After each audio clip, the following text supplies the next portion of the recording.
قربانی کر سکتے ہیں، اس پر کیا طریقہ کار ہوگا؟ جی بالکل کر سکتے ہیں۔ نبی صلی اللہ علیہ وسلم نے 2 مینڈے ذبح کی، ایک اپنی طرف سے اور ایک امت کی طرف سے، اور آپ نے ایک دفعہ ایسا بھی کیا کہ ایک قربانی اپنی طرف سے اور ایک ان کی طرف سے جو قربانی نہیں کر سکے، تو اس لیے پتہ چلتا ہے کہ قربانی کسی دوسرے کی طرف سے بھی کی جا سکتی ہے۔ تو آپ نے مرحوم والدین کے لیے کر سکتے ہیں، صرف ابا سے کر لیں، صرف اماں کے لیے کر لیں، دونوں کے لیے کر لیں، کوئی حرج نہیں ہے۔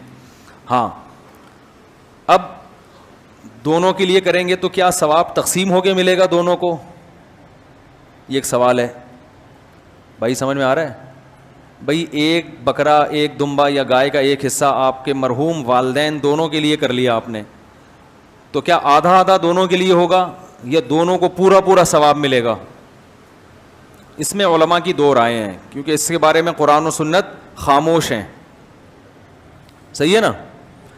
ابے بھائی بکرا ایک ہے اور ہو رہی ہے مرحوم ابا اور اماں دونوں کی طرف سے، تو کیا آدھا آدھا ابا اماں کو ثواب پہنچے گا یا پورے پورے بکرے کا پہنچے گا؟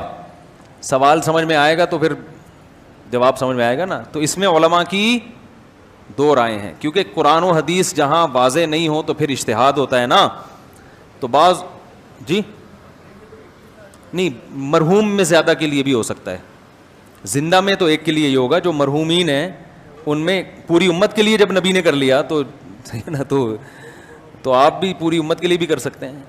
اصل میں ہوتا وہ آپ ہی کی طرف سے ہے، تو آپ چونکہ ایک ہیں تو آپ ایک ہی بکرا کریں گے، لیکن اس کا ثواب پہنچایا جاتا ہے زیادہ لوگوں کو، تو وہ 2 کے لیے بھی ہو سکتا ہے، 10 کے لیے بھی ہو سکتا ہے، پوری امت کے لیے بھی ہو سکتا ہے، وہ زندوں کے لیے بھی ہو سکتا ہے، لیکن وہ ہوگا پھر آپ کے لیے۔ لیکن جب آپ قربانی 2 کی طرف 2 زندوں کے لیے کر رہے ہوتے ہیں، پھر وہ دونوں کے لیے الگ الگ ہو رہی ہوتی ہے، اس میں ایک میں 2 آدمی شریک نہیں ہو سکتے۔ لیکن صرف ثواب پہنچانے کی حد تک جہاں تک بات ہے، تو ثواب پہنچانے میں تو 10 کو پہنچا دیں آپ۔ تو اب علماء کہتے ہیں کہ بعض علماء کہتے ہیں ڈیوائیڈ ہو کے پہنچتا ہے، صحیح ہے نا، اور بعض کہتے ہیں نہیں، پورا ثواب اس کو بھی ملے گا، پورا ثواب اس کو بھی ملے گا۔ دونوں قول ہیں علماء کے، تو اس لیے افضل تو یہی ہے کہ ابا کے لیے الگ کر لیں، اماں کے لیے الگ کر لیں، افضل یہی ہے۔ اور اگر نہیں کر سکتے دونوں کے لیے کر لیں، ایک ہی کر لیں دونوں کے لیے۔ اللہ پہنچانا چاہے گا تو دونوں کو پورے پورے۔ مفتی طارق مسعود